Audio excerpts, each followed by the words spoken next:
You just want groceries, but the eagles have other plans. Let's say you're walking home from the store, minding your business. Maybe you got some lettuce, a fresh loaf of bread, and a little rotisserie chicken thrown in there. And then, bam! A bald eagle dive bombs you. You look up and realize there are dozens of them. On the rooftops, on the cars, in the sky, they are everywhere. And make no mistake, they are watching you. This is not a dream. In fact, it's a real town. And the bald eagles, they've moved in. Welcome to Unalaska, Alaska, where the population is just under 5,000 people. That is, we'll get to the eagles in a minute. Located on the strip of islands that are off of mainland Alaska, it has been inhabited by natives for thousands of years. And today, this small town is actually one of the most important places in the entire country, because it is home to Dutch Harbor, one of the busiest fishing ports in the entire United States. For over 2 decades, it has been one of the top suppliers in the United States for seafood. And if you see where this is going, I'll give you 10 bonus points. Because naturally, where there's fish, there are also feathers. And in Unalaska, that means bald eagles. These birds have it figured out. They stand near the docks, they wait for scraps, and they profit like there's no tomorrow. It's not unusual to see 50 eagles on a single rooftop, or more than 200 gathering near the harbor during peak season. They perch on power lines, they line the roofs of local churches. They stroll across parking lots like they own the place, because arguably, they kinda do. Locals have learned to live around them. Tourists take pictures, and kids get used to the sound of eagle screeches echoing through the fog. But it is not always fun and games, because eagles have broken into grocery bags, crashed into windows, and even sent many people to the hospital. Because while they may be majestic, these birds are also territorial, protective, and not at all shy. And in this town, your greatest threat isn't a bear or a blizzard. In fact, it just might be the eagle next door. In most towns, getting attacked by wildlife isn't something you plan for. In Unalaska, it's just a Tuesday. Here, bald eagle attacks are so common that the police department prints special signs, the kinds you'd expect to see for bears or moose, except these say, "Beware of eagles." And they're not being dramatic. Because each year, 6 to 10 people end up at the medical clinic with talon wounds to the head, usually requiring stitches, and sometimes a tetanus shot. Wildlife trooper Damian Lopez Plancart put it this way after escorting the first victim of the season a little while back. I feel like we need some mood lighting here. Hang on. This is turning into true crime now. There were no eyewitnesses. When she looked up, that eagle was just sitting there, like, I didn't do it. Are you looking at me? No, I didn't do it. But the eagles do it. They launch themselves off of cliffs, off playgrounds, even off shopping carts, claws first. Deputy Police Jennifer Shockley has seen it all. She says they'll do whatever it takes to protect their young, and that typically includes launching themselves at people and using their talons to lacerate their heads.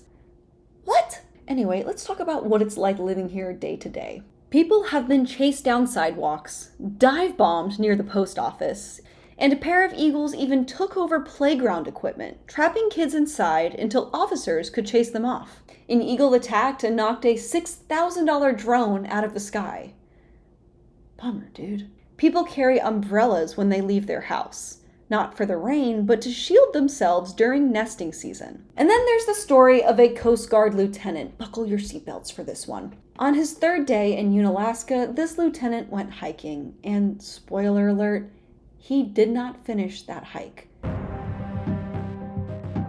But what are you thinking? No, come on, he didn't die, you guys. That is way too dark for this channel. Instead, the eagle just attacked his head. The eagle ripped his hood clean off, knocked him to the ground, and even stole the cell phone that fell out of his pocket. Interestingly, though, the lieutenant now keeps an eagle figurine on his desk, and if you're anything like me, you might be asking why. Well, the lieutenant said, as I was getting attacked, I was still admiring the eagle for being so majestic. Now, other than that sounding completely insane, there also might be an interesting lesson to take here. Maybe the lieutenant's experience is exactly what makes bald eagles so alluring.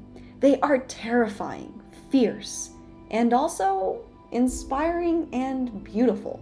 But now the question is, how did we get here? How did America's most iconic bird go from being nearly extinct to taking over a small Alaskan fishing town and stealing people's phones? Well, let's rewind the clock. First came the fish. Dutch Harbor, which is the port within Unalaska, started growing in the 1960s, but it really exploded in the 70s and 80s, and soon turned into one of the busiest commercial fishing ports in the United States. By the 1990s, it was landing more fish by volume than anywhere else in the country, which is great for business, and also great for eagles.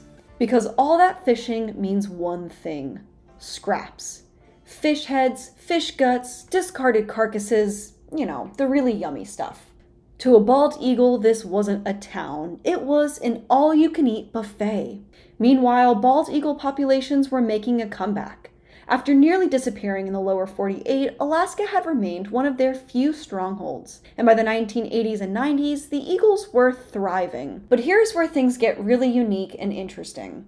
Most bald eagles nest in tall trees, far away from people. But as it would turn out, Unalaska doesn't have any trees. So instead of nesting in nice, high, secluded pine branches, bald eagles in Unalaska build their nests on cliffs, light poles, rooftops, and on the ground, which means their nests are a lot more accessible, and because of this, the birds are a lot more territorial. Combine this with the fact that there are nearly 700 eagles on that island nesting, and you've got a recipe for disaster. In other words, it was the perfect storm. Plenty of food, limited nesting space, and a growing population of birds who are, by nature, highly territorial. So just like that, the line between wild animal and neighbor next door began to blur.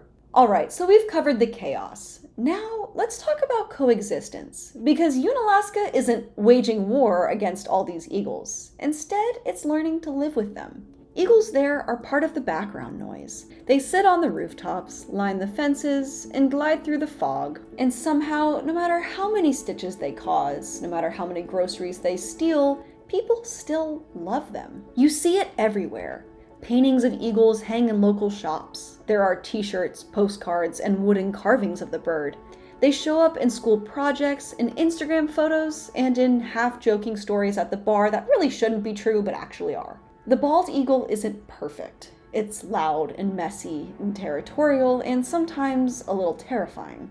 But it is also a survivor, a creature that came back from the brink of extinction, and one that displays unmatched resilience and strength. And maybe that's the real lesson here, that the wilderness will never be tidy. It won't always respect our sidewalks or schedules or playground equipment, apparently, but it still belongs. Because when we make space for the wild, and I'm not just talking about in sanctuaries and forests, but instead in our own towns, neighborhoods, and everyday lives, we're not just protecting nature. We are staying connected to something much, much bigger than us. If you like this video, please go ahead and leave a like down below. I would really appreciate it, and it helps the channel out a lot. And if you really liked it, be sure to hit that subscribe button so that I can see you in the next one.